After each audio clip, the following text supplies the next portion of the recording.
Hey, fellow planners, welcome back to A Plan in Mind. This is Lori, and we are going to be talking about our plans for the week. So, this week we're going to be looking into the apple orchard and doing a lot of pruning. It is about the middle of November, and the weather is probably about 70 degrees every day and down in the 40s at night. We've got about 11 hours of daylight. Not a whole lot going on in the garden, so it's actually a real good time to start pruning apple trees. So looking ahead, we won't see apples again until probably September of 2024, and that's an awful long time away. But the reality of it is the apple season kind of starts now. So you've got to have good, healthy, strong trees that are disease-free and pest-free in order to get a good apple crop off of your trees. So when you start thinking about apples and you want to have good apples off your trees, you really need to know that it all starts with pruning. So pruning is just simply cutting branches that are undesirable away from your tree. What makes a branch undesirable? Well, you've got a few different types of branches that are just not beneficial to the tree. Obviously, any broken branches should be taken off of the tree. Broken branches are an opening where disease can set in or where pests, bugs, they can burrow down in the tree and eat it or potentially cause it to break further, damaging your tree. So we definitely don't want any broken branches. We'll be looking for those this week and make sure that we're cutting those out of the tree. Now another branch that you don't want is anything that grows vertical in your tree. If you've got vertical branches in your tree, then you've got branches that are actually shading your fruit and shading other branches. So you want to take out anything that's just growing straight up and down.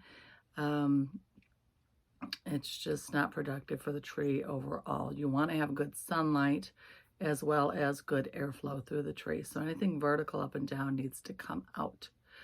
Other branches, anything that looks like it's got disease or problematic, you want to take those out because obviously you wouldn't want the disease to spread to other branches and become a bigger problem. You're also going to want to take out anything that's overcrowded. If you've got branches that are growing closer than probably 3 to 4 inches apart, then you're going to want to take out one of those branches. Ideally, you're going to have branches that are what we call scaffolded, meaning that they're going to come away from the center of the tree in a manner that they're not crowded and they're alternating, perhaps one on the left, one on the right, and then so on off of those branches. These kind of branches are the ones that are going to let your tree develop and establish and become the healthiest that it can be. So we want tree branches that allow airflow through them. We want tree branches that allow sunlight through them. Here in Western Kentucky, it gets really humid in the summer, so there's a lot of moisture in the air, even when it's not raining. And that moisture is a source for disease and fungus, and it can very quickly and very easily set into your tree. The remedy for that moisture is to have good airflow. So again, we got to go back and think about how am I going to prune the tree so that it's got good airflow. Now you can see behind me, these aren't apple trees, but the leaves have dropped.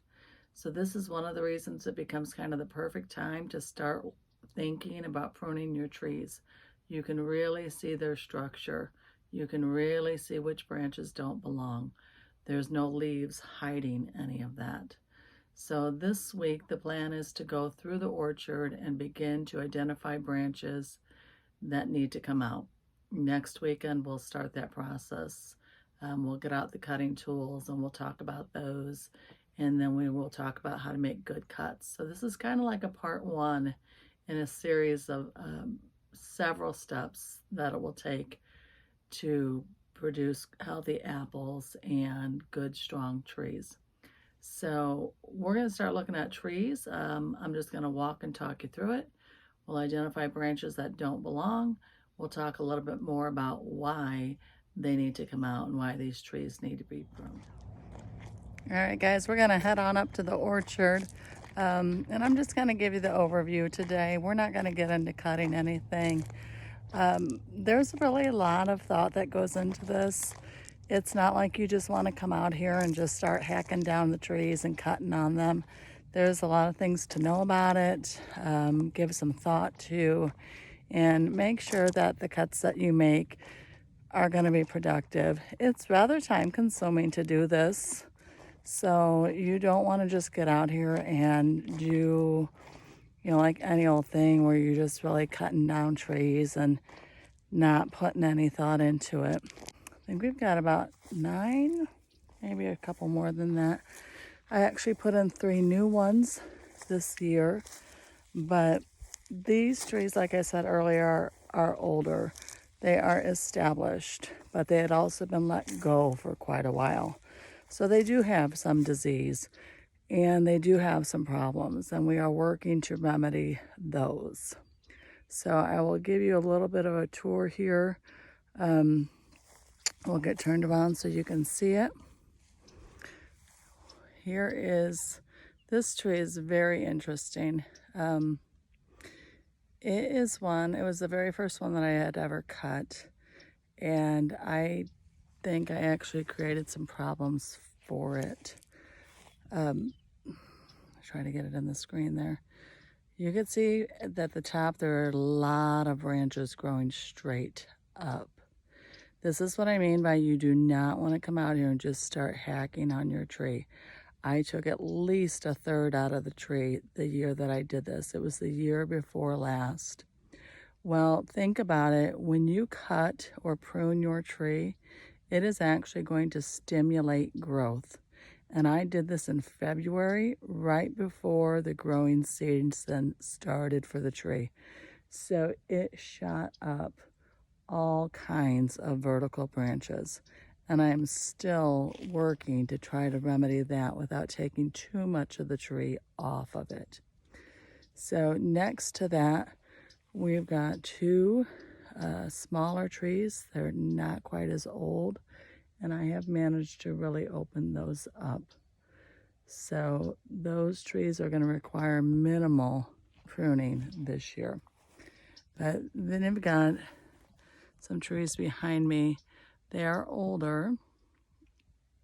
These 2 in particular, they're going to need a lot of work this year. So these are a couple trees that I'm planning to take probably 1/3 out of each of them. And by doing that, I will not expect to have any fruit this summer. But that's okay, because the fruit that I'm getting right now is no good anyhow. There are a total of 11 trees in the apple orchard. We've got a little bit of everything, including a red delicious, yellow delicious, Granny Smith, and Gala type apple. I started pruning the trees in the spring of 2021. This is a tree that only was pruned minimally. You can see that when pruned, it does trigger new growth, and all of these tiny branches are what you are seeing as a result of that. You're seeing some vertical branches and a lot of branches crossing over one another. Here you've got some branches that are actually growing back into the tree, and that's not good because it's, again, going to block sunlight and airflow. These branches that are straight up and down will need to come out of there, and you can see that they are much too close to each other. This tree has been girdled. However, it is still producing fruit, and it does not seem to be a problem for the tree. Here is a perfect example of a vertical branch growing straight up from the main branch. You can see a 45-degree angle. This type of branch is called a water sprout. What you really want is for your branches to grow out of the sides of your leader. Here you'll see a leader that's divided, yet the branches are growing out and away from the main branch. That is a plus, and that's the type of branch that you want. You want them to grow out as though they are arms to the tree. There are still a couple of branches that need to come out, however, because they are growing too close together. So you can see that here, in time, those branches would rub on each other and likely cause one or the other to break or even to stress out the tree. So one of those branches would need to come out. You don't want branches any closer than 3 to 4 inches apart from one another.